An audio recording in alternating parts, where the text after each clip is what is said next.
Amigos e amigas, irmãos e irmãs, vamos a mais um momento da nossa liturgia da palavra, momento de fé, de introspecção, de meditação.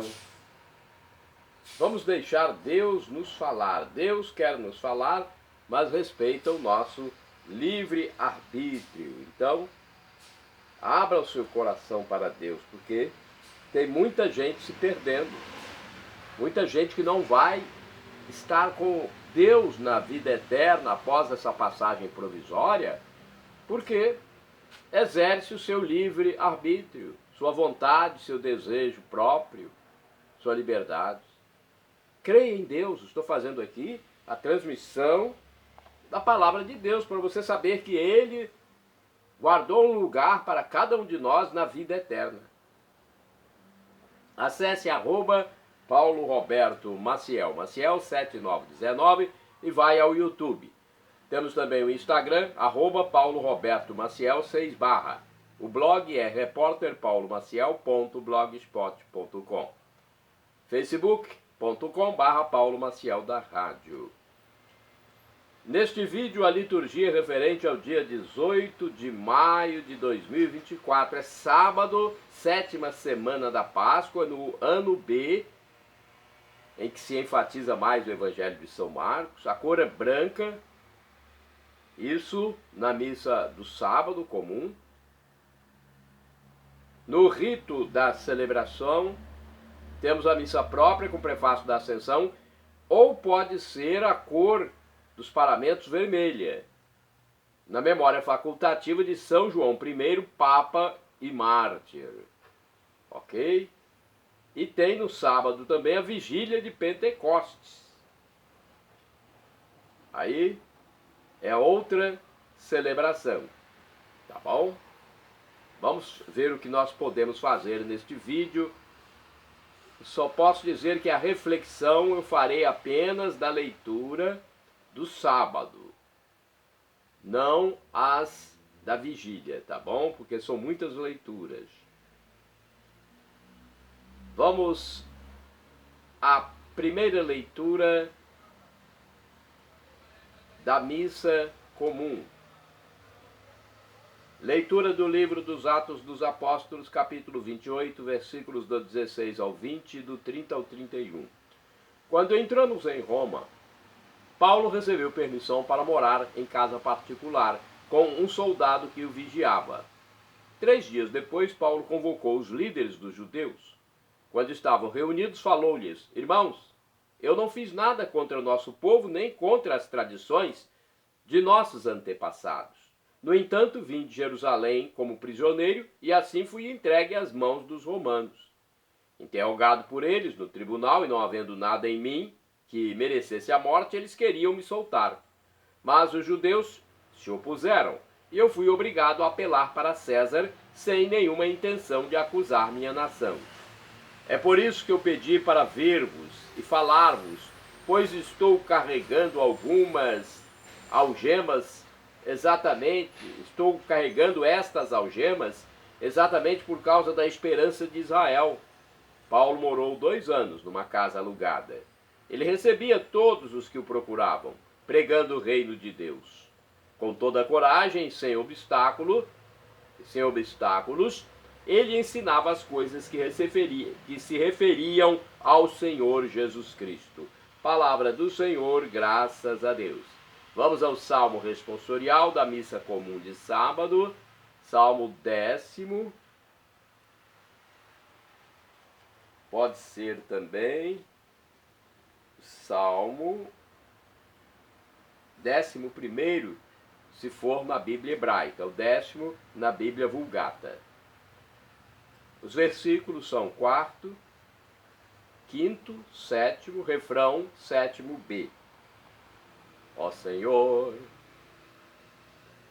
quem tem reto coração, há de ver a vossa face. Repitamos: ó Senhor, quem tem reto coração, há de ver a vossa face. Deus está no templo santo e no céu tem o seu trono. volta os olhos para o mundo, seu olhar penetra os homens. Ó Senhor, quem tem reto coração, há de ver a vossa face. Examina o justo e o ímpio, e detesta o que ama o mal. Porque justo é nosso Deus, o Senhor ama a justiça. Quem tem reto coração, há de ver a sua face. Ó Senhor, quem tem reto coração, há de ver a vossa face. Repitamos, ó Senhor, quem tem reto coração, há de ver a vossa face. Agora vamos ao Evangelho. O Senhor esteja convosco, Ele está no meio de nós. Proclamação do Evangelho de Jesus Cristo segundo São João. Perdão. Capítulo 21, versículos do 20 ao 25. Naquele tempo Pedro virou-se e viu atrás de si aquele outro discípulo que Jesus amava, o mesmo que se reclinara sobre o peito de Jesus durante a ceia, e lhe perguntara: Senhor, quem é que te vai entregar? Quando Pedro viu aquele discípulo, perguntou a Jesus: Senhor, o que vai ser deste? Jesus respondeu: se eu quero que ele permaneça até que eu venha, o que te importa isso? Tu segue-me. Então correu entre os discípulos a notícia de que aquele discípulo não morreria. Jesus não disse que ele não morreria, mas apenas: se eu quero que ele permaneça até que eu venha, que te importa? Este é o discípulo que dá testemunho dessas coisas e que as escreveu, e sabemos que o seu testemunho é verdadeiro. Jesus fez ainda muitas outras coisas, mas se fossem escritas todas, penso que não caberiam no mundo os livros que deveriam ser escritos. Vamos agora refletir um pouco, saber um pouco mais sobre esse texto. Aqui na Bíblia Sagrada, edição pastoral, 1990, diz o seguinte: a ideia de superioridade e domínio do exercício do pastoreio é absolutamente contrária ao ensino e atitude de Jesus, que considera todos os seus discípulos como amigos e irmãos. O verdadeiro pastor é aquele que segue a Jesus, colocando-se a serviço da comunidade e sendo capaz de amá-la até o fim, dando por ela até a própria vida. A segunda conclusão do Evangelho salienta novamente o tema do testemunho. O Evangelho não é o ensinamento de doutrina, nem exposição de verdades ou sistemas, nem conjunto de fórmulas jurídicas às quais todos deveriam se ajustar. O Evangelho é o testemunho de uma comunidade que se transforma cada vez mais ao seguir Jesus na experiência do amor. Não fala muita coisa, não. A Bíblia pastoral. Vamos ver se aqui tem alguma informação a mais. Ao longo da Páscoa, a primeira leitura foi sempre dos Atos dos Apóstolos. Este livro recolhe a história dos primeiros anos de vida da igreja. Os apóstolos, especialmente Paulo, sentem-se enviados pelo Espírito para pregar o Evangelho por todo o mundo, conhecido naquele tempo. Na leitura de hoje, esta pregação chega à sua plenitude. Paulo chega a Roma, centro do mundo naquela época, e ali prega o Evangelho. Torna-se o prisioneiro, porque o Evangelho está sempre marcado pela cruz. Hoje, acompanhados da cruz, continuamos levando o Evangelho até os confins do mundo. É pouca coisa sobre o Evangelho, né?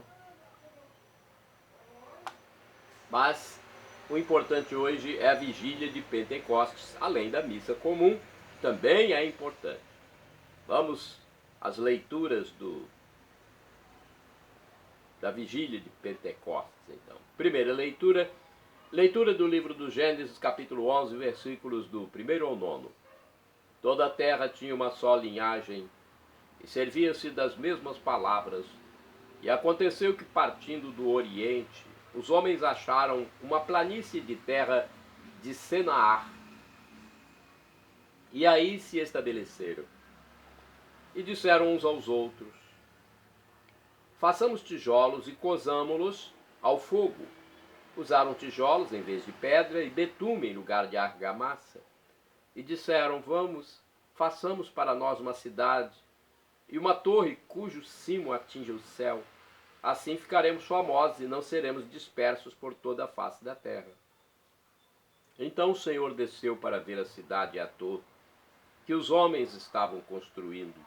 E o Senhor disse: eis que eles são um só povo e falam uma só língua. E isso é apenas o começo de seus empreendimentos. Agora, nada os impedirá de fazer o que se propuserem. Desçamos e confundamos a sua língua, de modo que não se entendam uns aos outros. E o Senhor os dispersou daquele lugar por toda a superfície da terra, e eles cessaram de construir a cidade. Por isso foi chamada Babel, porque foi aí que o Senhor confundiu a linguagem de todo o mundo, e daí dispersou os homens para toda a terra. Olha, tem leituras opcionais segundo o site revista.arautos.org. São elas: Êxodo 19, versículos do 3º ao 8º-A, 16 ao 20b, Ezequiel 37, versículos do 1º ao 14, Joel 3, versículos do 1º ao 15. Agora é hora do Salmo responsorial, Salmo 103, versículos 1º-B, 24AC, 29BC ao 30, 31 e 34. Refrão, versículo 30. Enviai o vosso Espírito, Senhor, e da terra toda a face renovai.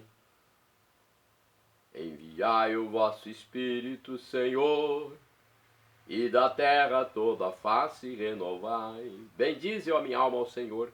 Ó meu Deus, meu Senhor, como sois grande. Quão numerosas, ó Senhor, são vossas obras. Encheu-se a terra com as vossas criaturas. Enviai o vosso Espírito, Senhor, e da terra toda a face renovai. Se tirais o seu respiro, elas perecem e voltam para o pó de onde vieram. Enviais o vosso Espírito e renascem, e da terra toda a face renovais. Enviai o vosso Espírito, Senhor, e da terra toda a face renovai. Que a glória do Senhor perdure sempre, e alegre-se o Senhor em suas obras. Hoje seja-lhe agradável o meu canto, pois o Senhor é a minha grande alegria. Enviai o vosso Espírito, Senhor, e da terra toda a face renovai. Repitamos: enviai o vosso Espírito, Senhor, e da terra toda a face renovai. Vamos agora à segunda leitura, leitura da Epístola de São Paulo aos Romanos, capítulo 22, versículos do 22 ao 27. Irmãos, sabemos que toda a criação até o tempo presente está gemendo como que em dores de parto. E não somente ela, mas nós também, que temos os primeiros frutos do Espírito, estamos interiormente gemendo, aguardando a adoção filial e a libertação para o nosso corpo, pois já fomos salvos, mas na esperança. Ora, o objeto da esperança não é aquilo que a gente está vendo.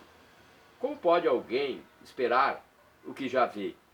Mas, se esperamos o que não vemos, é porque estamos aguardando mediante a perseverança. Também o Espírito vem em socorro da nossa fraqueza, pois nós não sabemos o que pedir, nem como pedir. É o próprio Espírito que intercede em nosso favor com gemidos inefáveis. E aquele que penetra o íntimo dos corações sabe qual é a intenção do Espírito, pois é sempre segundo Deus que o Espírito intercede em favor dos santos. Palavra do Senhor, graças a Deus. Agora temos o Evangelho, que é curtinho, mas também vai nos falar do Espírito Santo, já que estamos na vigília de Pentecostes. O Senhor esteja convosco, Ele está no meio de nós. Proclamação do Evangelho de Jesus Cristo segundo São João. Glória a vós, Senhor. Pelo sinal da Santa Cruz, livra-nos Deus nosso Senhor dos nossos inimigos. Proclamação do Evangelho de Jesus Cristo segundo São João, capítulo 7, versículos do 37 ao 39. Naquele tempo, no último dia da festa, o dia mais solene, Jesus em pé proclamou em voz alta: se alguém tem sede, venha a mim e beba. Aquele que crê em mim, conforme diz a Escritura, rios de água viva jorrarão do seu interior. Jesus falava do Espírito que devia receber os que tivessem fé nele, pois ainda não tinha sido dado o Espírito, porque Jesus ainda não tinha sido glorificado. Palavra da salvação, glória a vós, Senhor. Portanto, são estas as leituras de sábado. Agora não vou fazer reflexão, porque temos os santos, que são exemplos para serem seguidos, porque imitavam Jesus, como o próprio apóstolo São Paulo. Então vamos lá, os santos do dia. 18 de maio é dia de São João I, Papa e Mártir. Faleceu no ano 526. Sofreu perseguição do rei Ariano Teodorico. Morreu na cadeia de Ravenna. Conforme o portal do Vaticano, João nasceu na região italiana da Toscana, talvez na localidade de Sena ou Arezzo, filho de um cavalheiro chamado Constâncio. Tornou-se papa em 523, mas pouco se sabe sobre o seu pontificado. Parece que contribuiu para ampliar e ornar algumas basílicas romanas ao longo das vias Ardeatina e Ostiense, graças à magnanimidade do imperador Justino I. João I manteve muitos laços de amizade com as igrejas orientais.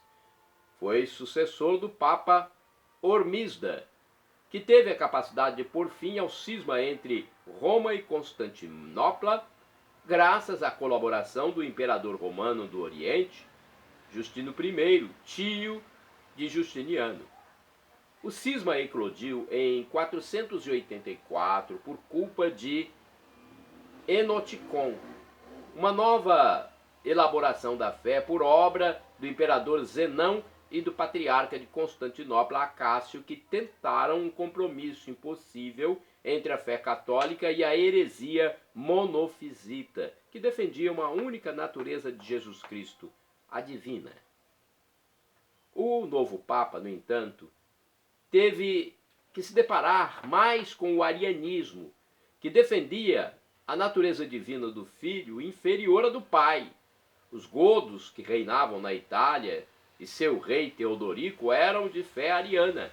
Na realidade, a questão religiosa estava fortemente entrelaçada com a política.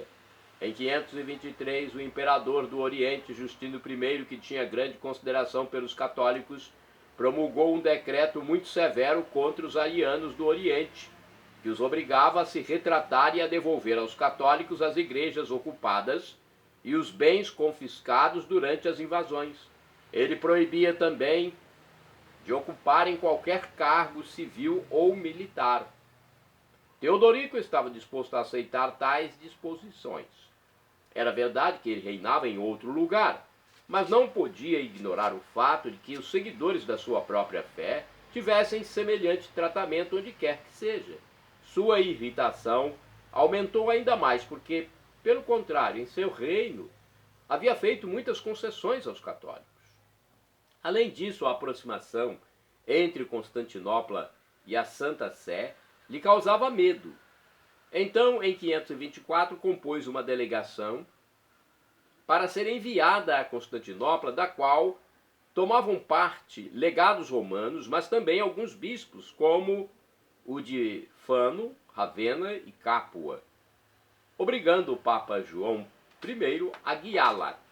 O objetivo, naturalmente, era iniciar uma negociação. João I já era idoso e a viagem ao Oriente era longa, mas se era esta a vontade do Senhor, aceitou sem hesitar.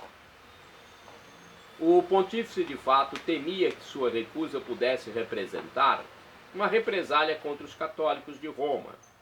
Era verdade que Teodorico havia concedido liberdade de culto, mas impôs também pesadas taxas ao clero, privando-o de muitas imunidades que tinha anteriormente. Porém, João sabia também que Teodorico esperava que ele conseguisse obter a revogação do decreto que impedia os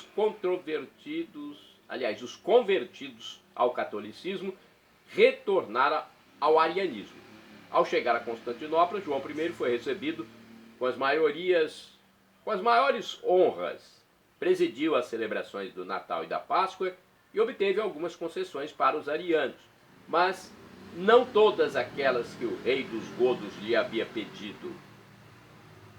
Na volta para Roma, enfurecido, Teodorico mandou prendê-lo no cárcere de Ravenna, onde morreu pouco tempo depois, no ano 526. A seguir, suas relíquias foram trasladadas para a Basílica de São Pietro, onde São João I é venerado como mártir da fé.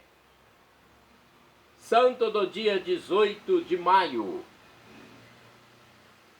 Santo Érico IX, faleceu em 1161, rei da Suécia, que enviou o bispo Santo Henrique à Finlândia para propagar o evangelho. Foi apunhalado por seus inimigos enquanto participava da Santa Missa. Santo do dia 18 de maio, São Félix de Cantalicio, ou Félix de Cantalice, podem ser os dois nomes. Era um religioso, faleceu em 1587, frade capuchinho, passava a maior parte da noite em oração, de dia percorria as ruas de Roma, pedia esmolas e socorria os pobres e os doentes. Segundo o endereço eletrônico Templário de Maria, Félix Porro, como também era conhecido, nasceu na pequena província agrícola de Cantalicio, Rieti, na Itália, em 1515. Filho de uma família muito modesta de camponeses, teve que trabalhar desde a tenra idade, não podendo estudar. Na adolescência, transferiu-se para Citaducali, a fim de trabalhar como pastor e lavrador.